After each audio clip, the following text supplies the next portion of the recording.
Kata Allah, doa kamu saya kabulkan.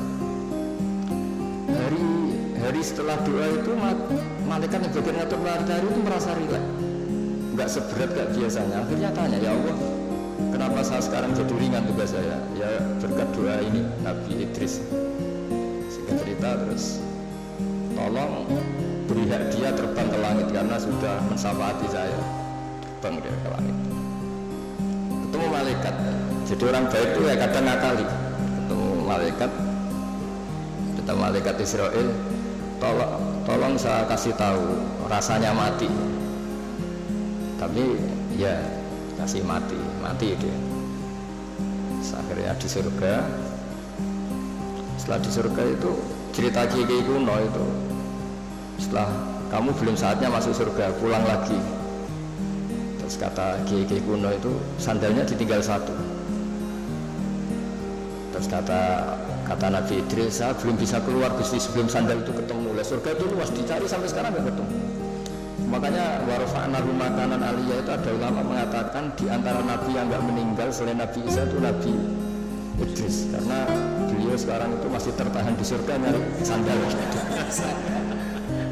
Itu ya gara-gara ngakalin malaikat Israel akhirnya mangkel. Ini kan orang belum mati, tadi kan mintanya mati itu uji coba, kenapa mati betulan terus gak mau kembali. Ini cerita. Jadi Allah itu saking baiknya, kadang-kadang kesaksian orang yang agak-agak nipu itu ya diterima. Dulu itu ada orang saking percayanya sama hadisnya Nabi. Ini cerita nyata ya, tapi saya tidak ingin dijadikan syariat. Ada orang tuh saking percaya sama hadisnya Nabi,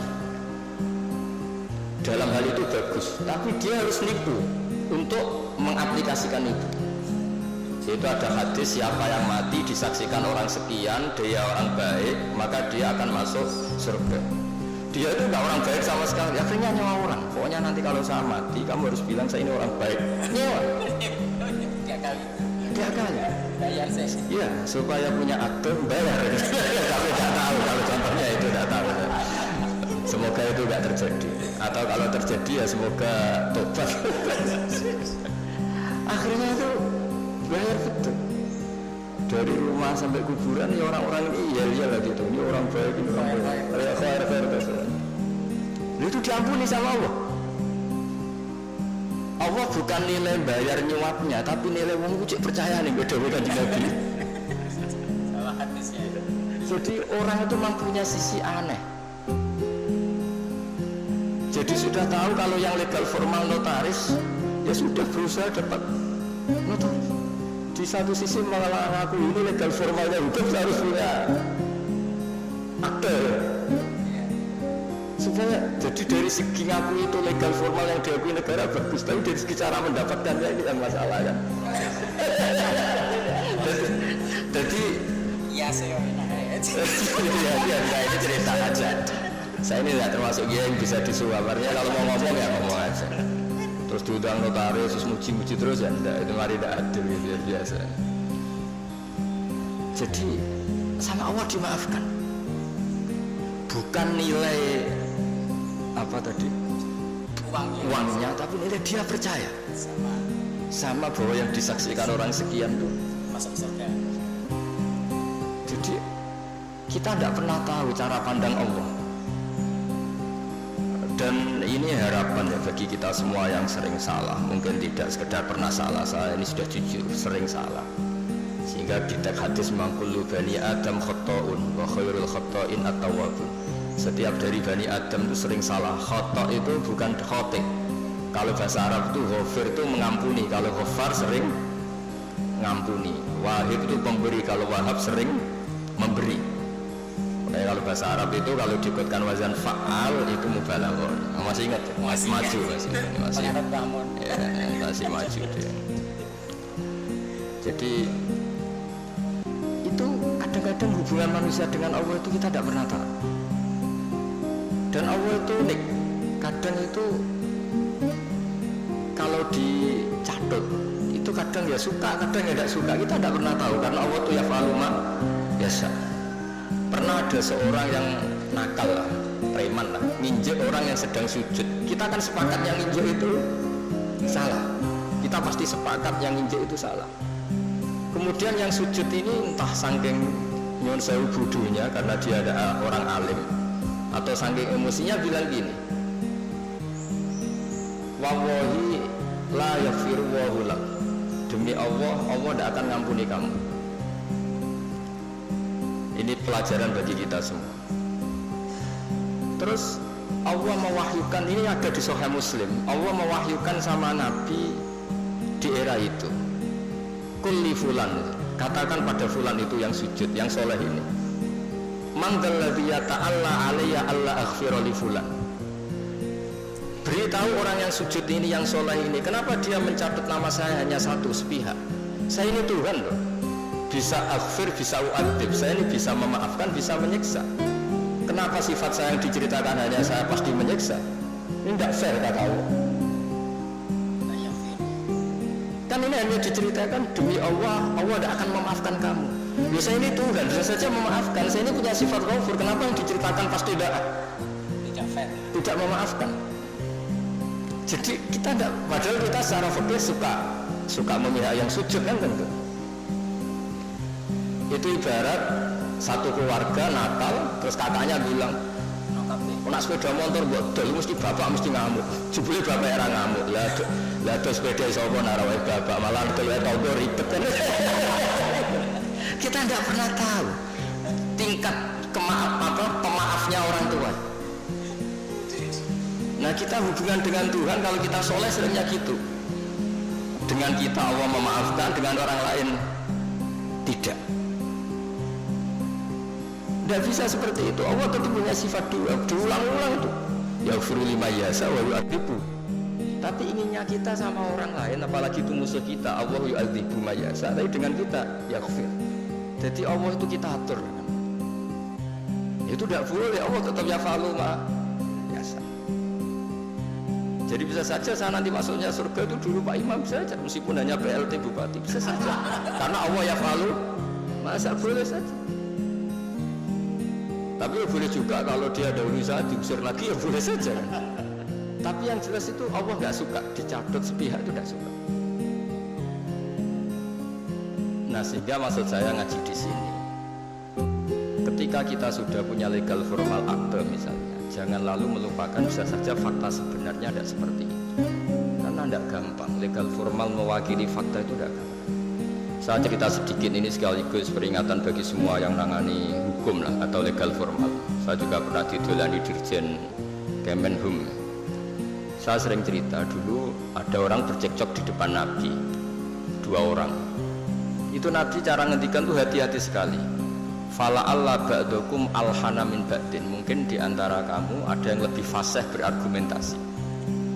Faat dia, kemudian saya putuskan sesuai argumentasi yang saya dengar karena lebih meyakinkan. Akhirnya saya menangkan. Tapi ketika saya menangkan dan dia ternyata salah, sebetulnya saya hanya ngasih dia neraka. Maka bertobatlah orang yang berpinter argumentasi. Jadi kan data itu ya bisa dipalsukan, argumentasi bisa dikondisikan, apa saja bisa. Jadi Nabi yang Nabi saja ketika bikin keputusan tentang sengketa-sengketa sosial, Nabi kalau ngertikan fala Allah ba'dukum alhan itu lebih fasih berargumentasi, sehingga saya putuskan sesuai data yang diberikan ke saya. Tapi ketika data itu palsu atau enggak benar, sebetulnya saya hanya ngasih dia neraka. Dan data ini banyak ribet. Ini saya cerita sesuai bidang saya. Nanti yang di notaris atau di kehakiman atau apa saja bisa mengkiaskan, atau orang tua atau apa. Data itu membingungkan. Makanya dulu di antara cerita yang disebut Quran antara Nabi Dawud sama Nabi Sulaiman. Nabi Dawud itu orang soleh. Mulai dhisik nek wong soleh kon mikir teman-teman itu rapati iso. Perkarane iku wis pikirane donya wis pilih buan ngono. Dadi wong soleh nek dadi pemimpin rada ribet. Nanti kira-kira bupati mbek kula ya saleh kula, nek mimpin niku ribet. Wong saleh iki mergo cara wong saleh iku donya iku sepele, buan PPN barang napa donya wae. Tapi nek wong rapati saleh kan iman, dadi penting ra saleh kadang ya penting. Singkat cerita itu ono isu ya. Ono isu itu wong ayu tapi stres, diperkosa wong papat. Walhasil akhirnya hamil dilaporkan ke Nabi Dawud bareng dilapuri sing empat ini termasuk tokoh, rasa diterusno tokoh agama nanti keliru nanti geger, pokoknya tokoh lah ya aja muni tokoh birokrasi kok banyak tersinggung, pokoknya tokoh malah itu orang terpandang.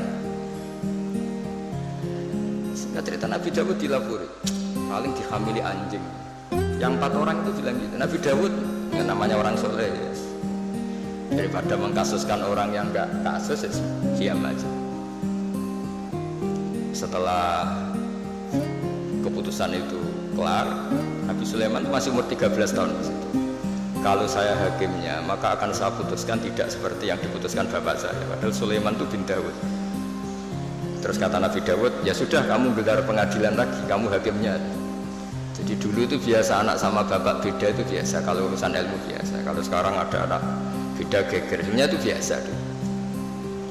Kalau masalah ilmu, misalnya lagi masalah ilmu, bukan masalah harta, bukan masalah kekuasaan. Akhirnya Nabi Sulaiman, dan ini menjadi ilmu yang sekarang ditiru para intel, para kasat reskrim, para itu. Nabi Sulaiman akhirnya tanya sama empat tokoh ini, 4 orang gitu aja, nggak usah tokoh ribet. Tapi sebenarnya tagnya itu tokoh. Dipanggil satu-satu. Yang merkosa itu anjingnya warnanya apa? Hitam katanya. Udah kamu kesana. Yang kedua ditanya warnanya apa? Merah. Padahal 4 orang itu ketika di depan Nabi Dawud 4-4-nya bersaksi bahwa itu diperkosa anjing. Semuanya menyaksikan. Nabi Dawud memutuskan ya sudah anjing gitu. Nabi Dawud nggak mau ribet. Berarti sudah merah, hitam, putih. Tidak tahu yang keempat jawab ungu apa gak ada aja. Pokoknya 4 ini warnanya beda-beda. Setelah satu-satu terus dikonfrontasi bareng. Kamu tadi bilang apa? Hitam. Kamu tadi bilang apa? Merah. Kamu tadi bilang apa? Putih. Katanya menyaksikan bareng. Kenapa anjingnya jadi beda-beda? Berarti kamu bersekongkol bohong ya? Wah, akhirnya ngaku kalau keempat ini yang tadi yang merkosa. Jadi apa ya, menghakimi itu tidak gampang. Sehingga di Quran itu kalau Allah muji Nabi Dawud itu hanya dipuji kebaikannya, diantaranya inna sakharna ma'ul jibala yusabbihna seterusnya. Tapi ketika masalah hukum kata Allah fafahamnaha Sulaiman wa kullan atayna hukmau wa ilma. Jadi kalau masalah kecerdasan memberi hukum itu kata Allah fafahamnaha Sulaiman, cerdas anak. Begitu juga ketika ada mbak sama adik punya anak, sama-sama punya anak. Anak itu kalau kecil kan wajahnya mirip-mirip. Apalagi saudara ya, anaknya mbak sama adik. Singkat cerita di tengah hutan itu dimakan oleh serigala. Ya kalau sama-sama cantik anaknya kan mirip-mirip karena bersaudara. Nah, sing sitok Afrika, sitok Indonesia kan raine sekarang video. Ini kan sama-sama satu klan yang sama, satu marga. Setelah dilaporkan Nabi Dawud, beliau memutuskan sesuai yang meyakinkan argumentasinya. Diputuskan, ya sudah yang hidup ini milik kamu. Misalnya menang adiknya. Ya sudah, karena kebetulan yang sebetulnya punya bayi tadi tidak bisa berargumen. Akhirnya Nabi Sulaiman ya sama, kalau saya hakimnya tidak saya putuskan seperti itu. Ya Nabi Dawud ya fair, silahkan gelar pengadilan lagi, digelar. Terus kata Nabi Sulaiman, ambilkan sapeso, daripada 2 bersaudara ini bersengketa, bayinya dipotong 2 ya, dibagi katanya. Ini yang mbaknya ini yang tadi kalah itu langsung spontan, enggak ada, itu enggak bayi saya, silahkan dikasihkan adik saya. Sing adiknya tenang saja. Terus adiknya ditanya, kenapa kamu tenang saja ya? Kalau adiknya harus dibagi. Akhirnya dimenangkan mbaknya. Pikirannya Nabi Sulaiman, membiarkan bayi dipotong 2 itu tidak naluri seorang ibu, mesti jadi bener.